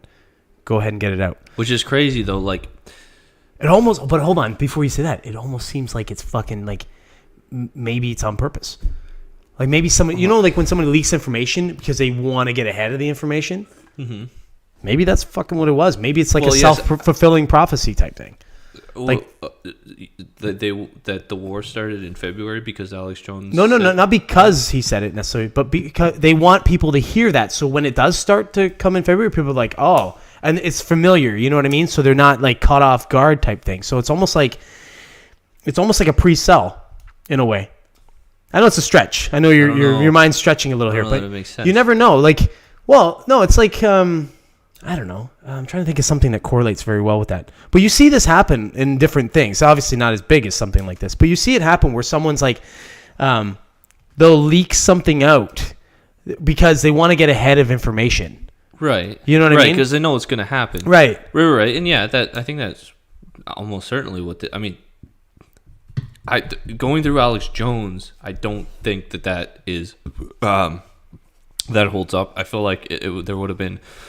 It would have been more of a mainstream news story if they were really trying to put it in people's heads like that. No, but hold on. From the mainstream, everybody who watches Alex Jones likely does not watch the mainstream news media. Yeah. And likely wouldn't trust it. Yeah. So if you get it from Alex Jones, it's a whole different sort of sale. Yeah, but they don't. I don't think they're fully aware of this yet. I don't think they figured it out. Figured what out? That Alex Jones is an people alien? trust Alex Jones more than CNN. Well, yeah. Oh, yeah. That's what I'm saying. But I don't think they've figured it out. Come on. That implies that there's stupidity where I don't think there is any. I don't know. There's malicious intent and there's all that, I think. But I don't think there's stupidity at all. I think to say that anybody that's putting anybody on the side of authoritarianism or any of this shit that we're seeing is stupid, I think that's kind of that's a real lazy way to look at it. I think they're very intelligent. I think they know exactly what they're doing. I think they're puppet masters. I think they're trying to fuck with us. And, they're definitely trying to fuck with us. And I think they're good at it. I think the fact that the media, the mainstream media, is dying is a result of like the backlash of it. Of taking, it's almost like the bad taste of the fucking medicine. Yeah. We're still taking the medicine.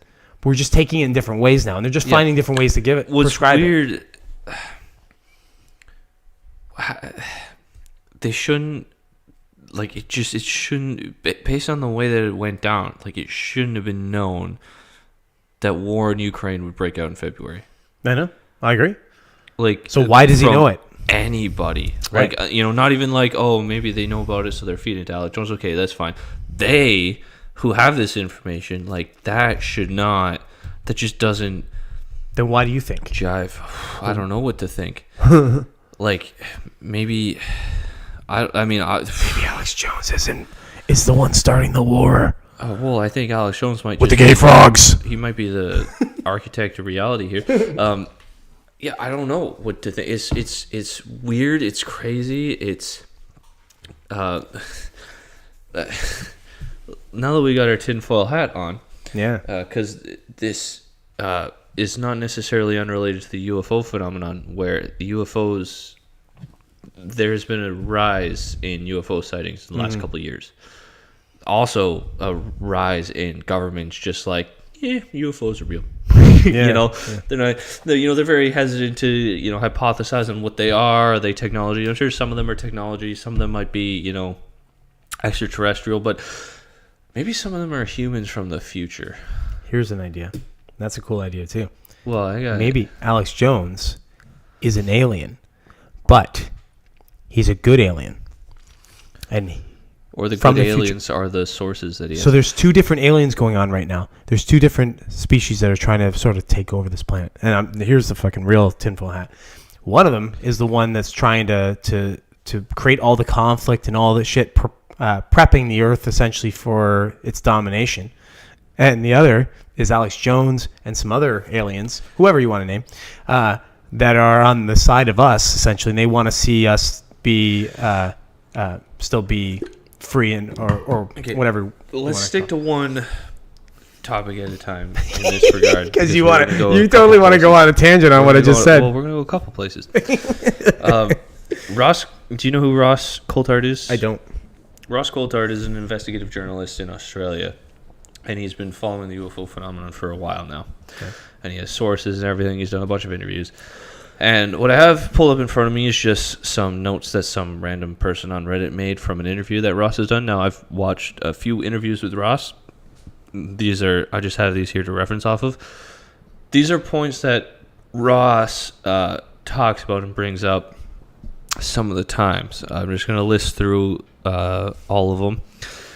The big one, and this is where he's leaning, right? When he's asked, so if you have to, put your finger on like one explanation over another, like what do you think is going on? He says that UFOs are future humans, according to many inside sources. It says future humans are trying to intervene on extinction-level events like nuclear war with China, which is just a hypothesis of what that event could be. Mm-hmm. The phenomenon might make you see things, he says. He uses the example of how people used to see UFOs as airships/blimps, and they used to see flying wheels hundreds of years ago. Now, I don't think that that's necessarily a good point, because I think a part of that could just be like what you have in your environment to base what you're seeing off of. The phenomenon has become much more visible in the last 6 months, but at this point we're talking about maybe a year or so, perhaps due to an imminent threat. Now that's interesting, given the circumstances of today. When you're putting 3 nuclear powers into an entangled conflict, coupled with increased frequency of these things flying around, and maybe they are people from the future traveling back in time. Apparently, isn't theoretically impossible to travel back in time? Well, no, because we don't understand reality well enough to make that. Yeah, true, claim. I guess, but that's the general consensus now, right? Yeah, but the general consensus is based on a complete it's people sitting around looking. Okay, it's like we're looking around this room. They're like, okay, yeah, we don't know what this is. We don't know what the hell is going on here. We don't know how it is. But you know what? It's impossible for something to happen. No, see, remember when we had this in the last thing where I was saying nothing's impossible? I agree. I don't think it's only impossible because we think it's impossible at this point. But so that doesn't make it impossible. But it's like it's all science, physics, mathematicians. They're coming around to the idea that maybe time travel is not exactly impossible. Well, definitely, but at the end of the day, it's not. We don't have a clue. Yeah, I think based on what we sort of know now, it'd be more sort of based on like multiverse type ideas. But that'd be a different thing. Well, I'm saying though, like the idea that something's happening. So you can travel from this through like a wormhole or something. Right, you're not actually traveling back in time. You're traveling to a different timeline where that happens to be in the past. Yeah, exactly. Yeah. But it relates to that one somehow. Yeah, and that could be an explanation for it. He also says that UFOs have been recovered and back engineering is in progress. He says UFO scientists are not making satisfactory progress due to secrecy. That makes a lot of sense, and Bob Lazar talks about that, where it really doesn't make a lot of sense to be, you put a couple of people on it, you can't talk about it with anybody, you don't really have outside sources to bounce ideas off. Like if you put one of these UFOs in like the SpaceX facility, and have all the best they probably figure it out really quickly. Yeah, maybe not really quickly, right? The government's been working on it for decades, and they don't know what's going on. Exponentially faster. And we're going to start figuring things out right away, and like they're going to be looking at it like, we don't know what this is. Yeah. We want to, if you think you could, you come over here and we're put 2 people in a room and try and figure out a problem. Put 200 people in a room and try and figure out a problem. You're going to get to that to an explanation a lot quicker. Yeah. He mentions crypto-terrestrials. Crypto-terrestrials? Yeah, so basically the idea is that it's not human necessarily, but it's something based on Earth. So maybe like some kind of underground species or underwater species or something, something weird like that. It's possible anything be underwater at this point. Yeah, and the last point is not really that relevant, but I read it anyway. Ross calls himself a cynic. He believes that the UFO subject is going to eventually be hidden away for another 75 years. I don't know that that's the case, but I wanted to bring this up because it's fascinating that we see a spiky UFO phenomenon all around the world. And you have this guy, this investigative journalist, who has sources telling him that these things are humans from the future. And allegedly, I think Ross said this, allegedly, according to his sources, governments are directly working with some of these individuals. So, like, there are people from the future communicating and working with us or people in our government, which is a bold claim.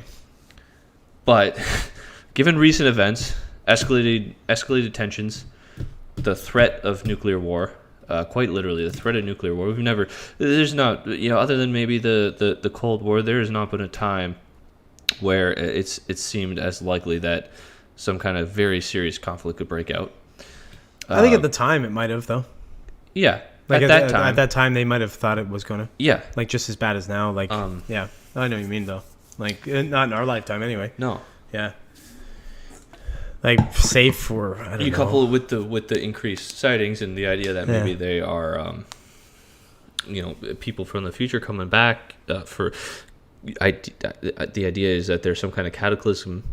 It's all possible, right? It's all in the realm of possibility. Wild, yeah, I mean, well, it's in the realm of possibility if you don't diminish the idea of time travel, right? Yeah. Like, then it's all completely like it's so possible, it's crazy. Yeah. But if you were to take away the idea of time travel, then it's impossible. But I think personally, it's stupid. It'd be foolish. I think it's foolish too. Like I said, we had this conversation in the last podcast. I think anything you say is impossible, essentially, to me, is kind of foolish. It just means you don't have enough information yet, in anything like this, right?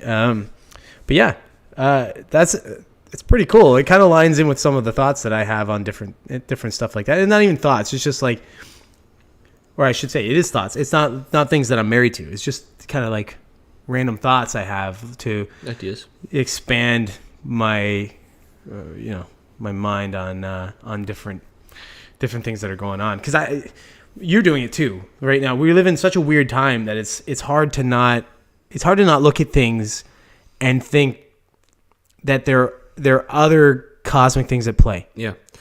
Which is like, maybe there is an extraterrestrial element to this. Maybe what's going on is, maybe it's not necessarily humans from the future. Maybe it's aliens. Yeah. Who are here. Maybe they're both here. Actually, maybe they're humans from the future, from a post-apocalyptic Earth where something goes down, and so they come back and they're maybe trying to figure out how to stop it. And obviously, it's probably more complicated than coming here and waving your hands around saying, "Hey, don't do the thing." Yeah, exactly. How are you gonna make people, for one, how are you gonna make them believe you're from where you're from? Well, I think if you land in a UFO that can time travel, but still, how do they know that you time traveled? There are gonna be so many people that would look at. Okay, let's just break it down. I think the UFO would. Hold on, let's just break it down. Convince a lot of people. Not necessarily. Let's just break it down real easy, right? Let's say a UFO lands. A ship that nobody's ever seen, looks really fucking weird. But the people that get out of that ship look very familiar. They look like humans, right? Because unless we've like completely, let's say, I don't think it's that far in the future. That's what I'm saying. Especially what's implied by this, by the frequency, by the certainty, it implies that it's soon. Yeah. So you don't think that more likely people would look at it and think somebody has some kind of technology that we just didn't know about? Mm-hmm. You know what I mean? Like, what they wouldn't. I don't think the first place they'd go is futuristic. No. You'd have to really It's not just landing. It's the thing lands down. The guy comes out and is like, "Hey, I'm from the future, and this is my time machine." And you've already seen the thing sort of defying your perception of what's even possible. Yeah. You're like, okay, you might be a little more open to that. Well, but maybe. Even then, even if you believe him, like. I don't think it's that simple to just, you could do that and then you could avoid some kind of cataclysmic event. So use something simple that we know of, like Jesus, right? And if you believe all this, what's that? Our good buddy. Your good buddy. If you believe all this, right? If you believe in Christianity, right? Think about back in the time of Jesus. He's walking around performing miracles, like crazy fucking miracles, bringing people back from the dead, doing some weird fucking shit with food. Doing some crazy fucking shit, and people are witnessing this shit, and there were still people witnessing it, going, no, that's a trick. This is whatever he's doing. This is witchcraft. You know what I mean? So it's like, never underestimate the level of stupidity of humans. That's true. So when somebody looks at this and they go, like somebody lands in a ship, they go, yeah, somebody could have made this. You could have made a fucking weird looking ship. Prove to me you were in the fucking future.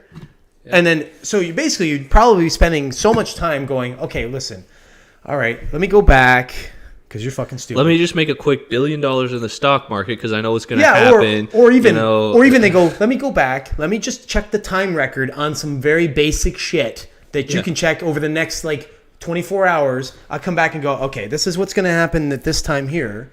This is what's going to happen this time here. And who knows if that doesn't change the timeline. And then that thing doesn't happen. Yeah. You know what I mean? There's so many fucking is things. Money convinces, so it'd be like, okay, here, I just made $10 billion. I just turned $1,000 into $10 billion in the stock market because I knew what was going to happen. But people would be like, you got lucky. Yeah. I know. That's what I'm saying. Like such an improbable thing. It's like that's what I mean. It's lucky to move people to believe it. I forget. I'm gonna butcher this, but there's a thing in the Bible or something. Or if something comes from it, I'm gonna fucking butcher this. But the idea that's basically like you wouldn't know if Jesus were walking among you right now, and like what would he do different if you believe in what would Jesus do different? If you believe in Christianity, what would he do different now? He comes down to earth now. What's he gonna do different? Is he gonna come down on a fucking halo and you know what I mean, or is he just gonna be born as a man again, and then he's gonna do some cool fucking shit? And we're going to do the same thing we did to him before, where we're going to essentially, in a different way, we're going to crucify him. It's almost like it's cyclical in a way that humans don't really change in our ideas of things. So the idea that somebody could come back from the future and say, hey, you're going to do this, and we'd go, oh, well, we believe you, and we're going to stop. Or anybody that had the power to stop would say, okay, you're right, we're going to stop that.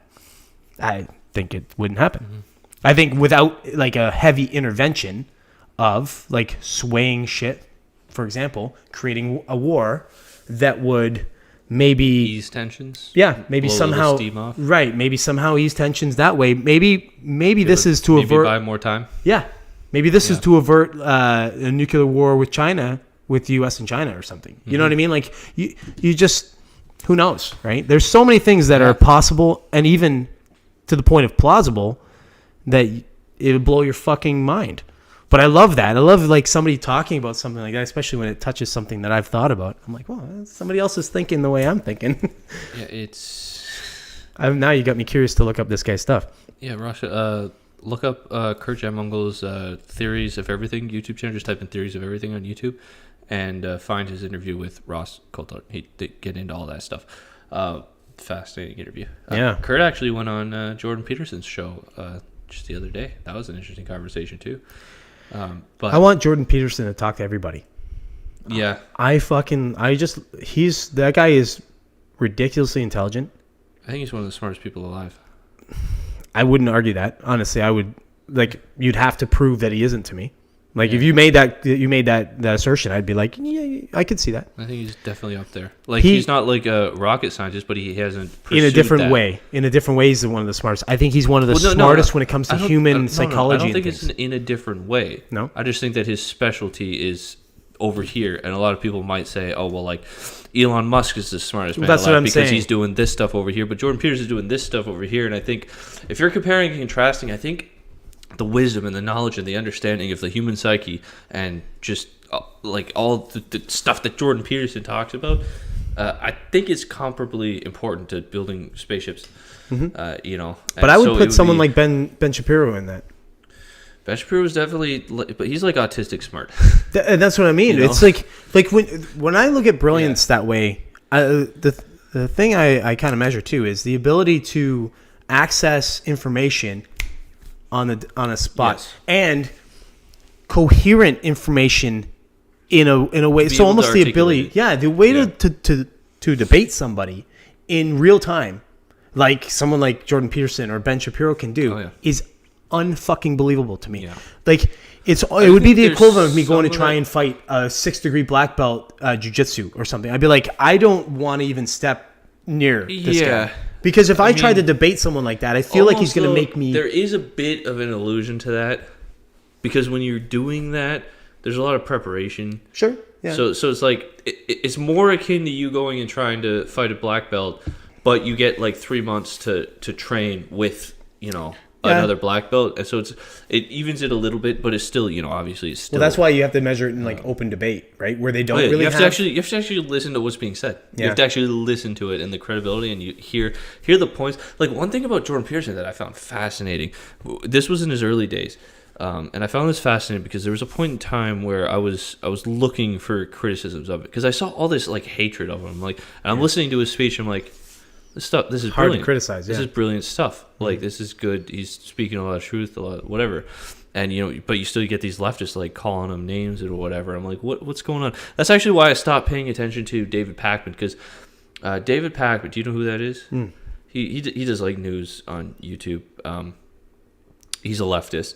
And I was watching his content a lot. I think a lot of these people veered away from, because like I think in like 2010, the left was still very much liberal, and a lot of these people started out that point at that sort of perspective. And then they shifted more and more. Then they shifted with the tribe because of this coalitional instinct, and they're not really people like Tim Pool, who are more. No, these are my views. This is what I think. I don't care that you're going over there. It doesn't change, yeah. Yeah, but like David Joe Pakman, Rogan, same thing. Yeah, but like David Pakman and Kyle Klinsky, they're the kind of people that they went with, and Cenk Uygur. David Pakman, I remember watching his show. Do you think Cenk changed? Oh, yeah. I don't think so. Honestly. Do you think he's always been crazy? Yeah. A lunatic? I mean, maybe. Yeah. I think the Young Turks as an institution has changed a lot. I agree with that. But to my point about David Pakman, this is like the early days of Jordan Peterson, when he's like initially taking off. And someone asked David Pakman, and he was answering. It's like at the end of one of his shows, like people are asking him, like, what do you think about Jordan Peterson? And David Pakman basically didn't give an answer right then and there, but he deferred to Sam Cedar. Do you know who Sam Cedar is? No. Oh, he's even worse of a leftist. Jeez. Yeah, it's probably why I don't know them. I can't. Yeah, he's even worse. And I wouldn't remember their names if I caught them. He deferred to Sam Cedar. He's like, here's this video by Sam Cedar. I think his thoughts in this video about Jordan Peterson accurately outline my opinions of Jordan. Like, okay, this is someone who's maybe not necessarily in favor of Jordan Peterson, pointing me to a source of criticism. Open up the video. Jordan Peterson, poster boy of the alt-right, neo-Nazis, whatever. I'm like, okay. Yeah, you can't even start on that. You can't even start on that premise. Like, it's just absolutely insane. So that's going to start from a slanderous point of view right away. This is absolutely crazy. Yeah. So it was absolute nonsense. And then I remember I noticed. This is a thought I had. I think it's real. I think this is a problem that a lot of people have, where the criticism of Jordan Peterson was basically that he spews word salad. He spews out word salad. I'm like, I definitely don't agree with that. Because you don't understand it. Well, that's the thing. Doesn't mean it's word salad. Because I remember...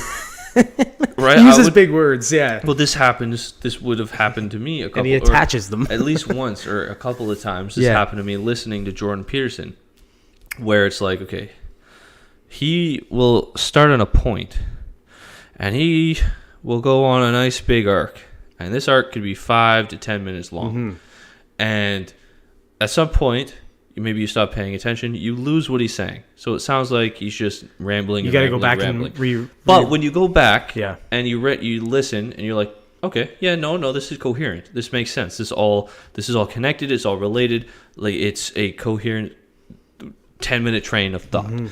And so what I realized is I think a lot of these people who were calling him, who were saying like, oh, Jordan Peterson spews word salad and all this nonsense. I genuinely think these people have really short attention spans, and they're just not capable of following, a 5-minute line of thought. Well, okay, my one criticism of Jordan Peterson is exactly that. He goes on tangents, almost like a tree. He goes on, he's got a base idea, and then he goes on these little tangents. But I do the same thing a lot of times. I think it's important. I catch myself doing it. Especially when Jordan Peterson does it. I think it's important. Like, what he's doing is he's really taking the time to flesh out this idea, this concept that has come up, and that's important. He's not dumbing it down for you. He's fleshing it out. I think part of it is he's so brilliant that it's like, as he's saying things, things are entering. There's two different kinds, and I think that is an element too, where he will on stage, and he talks about this openly on stage. He will explore these ideas, and he goes out and on these limbs, and he he's exploring things as they come up, and that's one thing, and which is crazy that it's always pretty coherent all the way through. If you fully listen to it, yeah. I've never heard him lose coherence in that sense. But then there are other times where it is like, here is the idea, and it's going to take 10 minutes to walk through it, and it's important to go through that 10 minutes. And I think a lot of these people are not capable. They're just not capable of following that. Yeah. They need it dumbed down. They need a soundbite. They need... A lot of people aren't capable of coming up with those kinds of thoughts anyway in any in any facet of argument whatsoever, or any thought process, right? So for them to stay on point and listen for 10 minutes when they can't even... They wouldn't even be able to articulate a point for 10 minutes. It would be impossible, right? And you're right. And I've even done it. I've listened to it and I'm like, holy shit, like I feel like I need to re-listen to the early 5 I'll minutes. lose him. I'll be like, wait a minute, what's he talking and about? And I know now? how he's doing it. And it's it's crazy. It's crazy when you're listening to him and you're like, holy fuck, man. Like it's almost like if you listen to him for an hour, you'd need some time. You'd need a few hours to sort of digest everything he said and kind of piece it together. Almost you got to keep re-listen to it again a little bit. And you're like, some of the things he says, you do. He's interesting, so interesting to me to listen to because of that. And it's the way my mind works too. And I dumb myself down a lot of times because I feel myself going on a tangent on a different thing. And I'm like, shut up. I mean, you've seen this happens to me. I fucking branch off. Yeah, well, we both do it, right? I'll start talking and then I'll be somewhere else. Like, how did I get to this field in the middle of Kansas here? Yeah.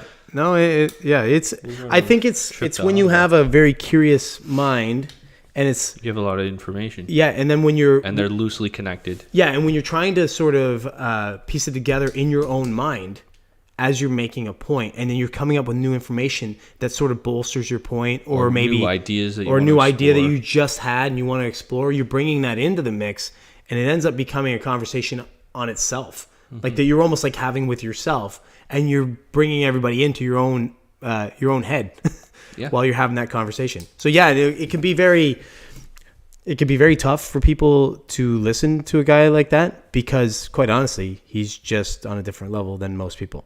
Mm-hmm. Especially when you talk about like human psychology, and he understands it so fundamentally. Yeah, like that's that it's like second nature to him. That's why, like, for example, when you watch that one video which I loved when he was talking to the BBC woman and she's attacking about his speech about genders and ideologies and all that kind of stuff, and then he says to her at one point, I mean, she's like, oh, something about it being uncomfortable or something. He goes, well, you have very little regard for my comfort right now. He's like, look at all your line of question. It's very uncomfortable. It's like, and he goes right into this perfect point. It's like it's one of those mic drop situations. Well, what was that? That was with Kathy Newman, where she's like, Kathy Newman? She was at the BBC. That's all I knew. She was talking about, how does your right to speech trump, a trans person's right to not be offended, which is such an absurd statement. Exactly. And then he's like, well, like... That's what you're doing right now. Yeah, like what gives you the right to offend me? With all this stuff. And then she's like, I don't have an answer for that. It's such a perfect question, right? Yeah. But that's where I'm talking about the difference when you look at somebody. If I were to try and fight a 6-degree black belt jiu-jitsu person, right? It's the same sort of idea. Like if I were to get into a debate with someone like that, and I think I'm a pretty intelligent guy, he would it would be stupid. Yeah, like unless we completely agree. Yeah. Or I just want to shut up and let him make a point. Any potential counter argument that you would come up with, he's fucking thought of. Right. And he's 10 steps farther than you did. Right. Yeah, it would just be like it would be silly. It would be silly for me to try and do that. It's going to be a bloodbath. Yeah. But I have to pee. Of course you do. So maybe that's a good time to end this. Yeah, probably. So that so you can pee. Speak very highly of Jordan Peterson and then end this. I think is there anything else? I don't know. It's funny because we didn't talk much about the Emergency Powers Act with Canada, but I mean I don't know if there's much to talk about. We touched on what happened. We talked about implications and all that stuff. But I don't know where we'd leave it. Obviously, we leave it with the regular thing that we should be saying all the time: is watch the fucking watch this. Watch this podcast. Watch it. If you didn't get to this point, fuck you. Watch it. Yeah, fuck you. What the hell is wrong with you? I'm sorry. I apologize because anybody who got to this point, I basically told them to fuck themselves. Sort of. Kind of. It's a weird. No, because you said if you didn't. Yeah, but they did. So, and then I gave them the finger. Yeah, well, I shouldn't maybe have they done that. deserved it. I'm sorry. My bad. But anyways, please, subscribe, watch, share, do whatever the hell you have to do. Comment. We like comments because then we can react to comments. All right, don't hit that thing too quick. Well, then you hit it. We're going to get you walking away. Gotta go.